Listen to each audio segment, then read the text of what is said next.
Coming up, or the last weekend? last weekend. I thought we wrestled well. I really felt like the Pittsburgh match could have been a real challenge, and it seemed like at 41 and 49, when we got those back-to-back pins in the first period, took a lot of air out of it. You know, last time we were there, we got upset, and they got a fine team. It's probably one of our better teams as far as balance-wise that we've wrestled in the second semester. So I was real pleased with the Pittsburgh. West Virginia, you can't really judge right now. I mean, they're struggling, they're rebuilding, and it's not a match you can really judge anything from. You mentioned the pin at 141 with Cade moving up this year and just his career he's had with y'all. How important is it keeping guys like that from Stillwater in the program? Well, it's good, you know. I wish we had more, you know. Yeah, it's nice to have him, and he's had his struggles this year moving up as far as what he's used to in the last 2 years. But you know, we hope to have Dakota Geared actually do something for once. You know, a couple of weeks ago, I kind of took a little bit of a shot at the Big 12. That, you know, the competition was tough for you because you're locked in on that. And you mentioned Iowa State. You start looking at the individual rankings Sunday. 7 or 8 of your guys they better not go out there and mess around. Yeah, no, it was a good match. Ranked number 8. I think they're moving into the number 8 spot in dual meet rankings. They got a balanced team. I mean, as balanced as anyone we've wrestled. I mean, they're pretty solid at every weight, you know, and that gives you a good dual meet team. So, yeah, you're right. You know, it looks to be as competitive as duels we've been in, and we're going to see some matchups that are going to be real important for the Big 12. Over the last 2 weekends, 2 guys that have seen a whole bunch of good competition and have tasted defeat for the first time are the young pups, Fix and G. Feller. What do you notice about them after these last 2 weekends in the room and their demeanor and how they're holding their mojo, so to speak? Yeah, I don't think, you know, I mean, you know, the good thing is you know, you just look at both of them, and I felt like off of both those losses, there was a level of maturity, and that's what you're looking for. I mean, you know, be mature when you lose. Let it be a motivator. You know, don't sit around and you know, and pout about, you know, any type of loss or point the finger at the official. You know, I thought we had some really, you know, some calls that maybe didn't go our way, but you know, that's just the way it is. But I think what I enjoy more out of those two is just the way they came back off of those losses. G. Feller losing 2 in a row out of Princeton and Rutgers, and coming back and, you know, picking up a couple falls, you know, and those are things that you look at and you're going, yeah, these guys are growing up. You mentioned last week that the road competition is where you really see a lot of growth, and you've been doing that now for almost 2 months. Have you seen the growth that you wanted to see out of this stretch? Yeah, I did. You know, I think we probably wrestled our best match on against Pittsburgh on the year.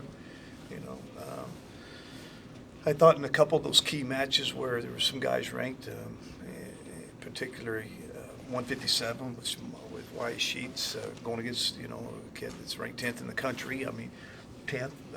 But, you know, you got to start somewhere, you know. And we won that battle, and we won it in the second and the third period. I thought Jacoby Smith had a tough match and ended up stretching that score out and winning in the second and third. And even 97, we were behind in both matches, at West Virginia and at Pittsburgh, and came back in the second and third and took the lead, Dakota Gear, and won the match. So I just saw some good things happening. It wasn't perfect, but you sure like to see your guys win in the second and third period. You mentioned Jacoby. How have you felt about him moving up, and obviously against an opponent that is ranked as well this past weekend, being able to pick up a win? Well, on the road too. You know, those are maturity things. And guys that kind of digging deep. You know, his senior year, this is your shot. You know, what are you going to do with it? And you get real serious about things. I think you should get real serious about what you want to accomplish about right now. You're 2 months out. You know, 8 weeks. it's a good time to start thinking about getting better and moving and getting excited about the final stretch, which is still some time, you know. This program hasn't always been loaded at heavyweight, but you got to look at White. He's one of the better guys you've had in a long time. How much of a luxury is that to have a guy at the, you know, if you start at the lower weight and go through on a duel or in a tournament situation, to have that guy at the upper weight that can score you points and maybe pull a championship? Yeah, well, he's going to need to make sure that he really focuses on completing full matches. You know, struggled a little bit against a pretty hot wrestler from Pittsburgh. Struggled a little bit in that match. Ended up winning 98, getting a couple stall calls at the end where you just kind of shut down on him, on his offense. But I think he's still learning how to win. You know, I mean, one thing Derek has never done, he's never really won anything. You know, outside of a state championship. You know, he's you know, a Big 12 championship, which is important. You know, but at the national tournament, you know, he's been one time last year, didn't place. You know, so he's just got to start to see himself being that person that stands up high on the stadium. I mean, up on the podium. And if you can't see that, you normally don't get there. So he really needs to see that, and needs to see it in his wrestling. He's a talented guy. He's a really good wrestler, and I think the more he realizes that, he can go compete. You got three All-Americans sidelined. Is there a clear image yet of any of those No. three? No, I'd like to say there was. Just assume that the lineup that we're going with right now could be the lineup. You know, unless things changes. I do think that we may not see Chandler another week. We could, but it doesn't. I don't know if we'll see him or not. Weigel, the status of him still a little bit uncertain. Boo Llewellyn, I think he's ready to go, but how strong is he, and can he withstand another blow to that shoulder? You know, so some tough decisions to be made. You know, and with some of the new changes within the NCAA on injury, you just got to really rethink everything. You know, if any of them I felt was 100% healthy or even 75%, they would probably be wrestling now. But I don't think we're there yet. So we'll wait and see, and I'll just probably push it off one more week. We could see Boo Llewellyn, but I'm sure that's the only one we'll see this weekend. It's a tough weekend for Chalmers. What does he need to do to get back on track this week? Well, finish some takedowns. Don't get pinned. Let's see what else. Ride better. You know, he's moved up a weight. He's kind of filling that spot right now for us. He'll have that opportunity, you know, probably later to move down. But I'm really focused on performance right now, you know. So whoever's performing the best, they're going to wrestle for me. You know, it don't matter what ranking matches. I mean, you got to step out. You got to perform against other people. We don't judge ourselves against each other. We judge ourselves against, you know, other wrestlers. So a little tough for him moving up in this time of year. You know, when he's struggling a little bit at 57. Not just Chalmers, but you just mentioned this could be the lineup. Mm-hmm. Are you seeing the guys that are in different spots, G. Feller up and Joe Smith at 74, Jacoby up and so forth, getting more comfortable with those I think spots? so. I think so. You know, you know, it's just it's really a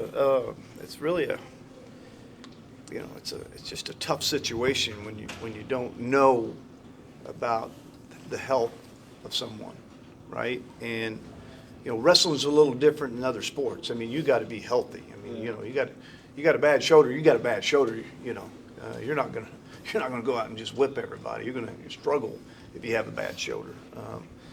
So that's the uncertainty that we have. Is we still are a little bit concerned about where we're at health-wise, and while we're concerned, we're going to maintain the team that we have and move in that direction. If something changes, then it changes. But right now, we need to plan on going with what we got. You're a wrestler and you go out there with a bunch of that medical tape and stuff. You're a marked man. Oh, I don't know about that, you know. I mean, if you're good enough, you know, I mean, you overcome some injuries, you know, and if you're willing to work hard in a match, then you can overcome some. But it's difficult. But I will say, you know, I'm pleased with the effort of what we've got going right now, and I'm really looking forward to Iowa State and the challenge that we have ahead of us. You know, it's a big challenge, and of course, you look at the dual meets that we have coming in the month of February. Nothing simple, you know. A couple teams in the top 5 and maybe the top 6 with Missouri and Iowa, and of course Lehigh's coming in. They've been injured all season. I'm sure we're going to get their best squad. So a lot of competition in the month of February that we got a chance to look forward to. How different a team are you since the fans saw you here in Bedlam in early December? Well, you know, we got some guys eating a little bit more, you know, and that's always comfortable, and I think you don't always get that. We're a better team than Bedlam, you know, and I think OU's a better team, you know. I like what I see. I mean, I like the few spots where it just seems like it's generating a lot of energy for us. 49 with G. Feller. I think they're generating a lot of energy. I think anytime you have freshmen winning big matches, and like Dayton has, I think that generates a lot of energy for you.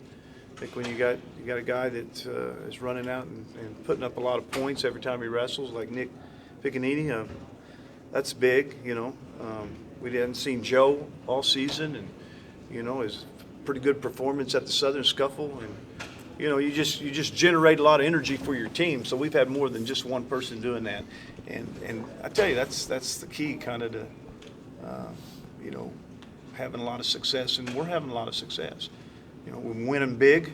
You know, you don't always do that. You don't always win big. What I mean by winning big, I mean really big separations in the score, and dual meets, and balance to do that for you. You mentioned Nick at 25 being one of those energetic guys. What does it mean to have some of that energy, especially in a And duel when he he's just first comes at it, man. He just, you know, he brings off, you know, a level of confidence that everybody's looking for. You know, he doesn't have any fear. You know, and that's the key. He's just like, I'm ready to go. You know, and that doesn't always happen. You know, you always see it in some of your guys' face that, you know, they're kind of concerned or worried. But with Nick, you know, you get the same kid every day, whether it be practice or whether it be in matches. He comes, and there's a sense that he's ready at all times, you know, and that wears off on people, you know. You know, it gives the coaching staff a real sense of we're ready when you have guys like that, you know.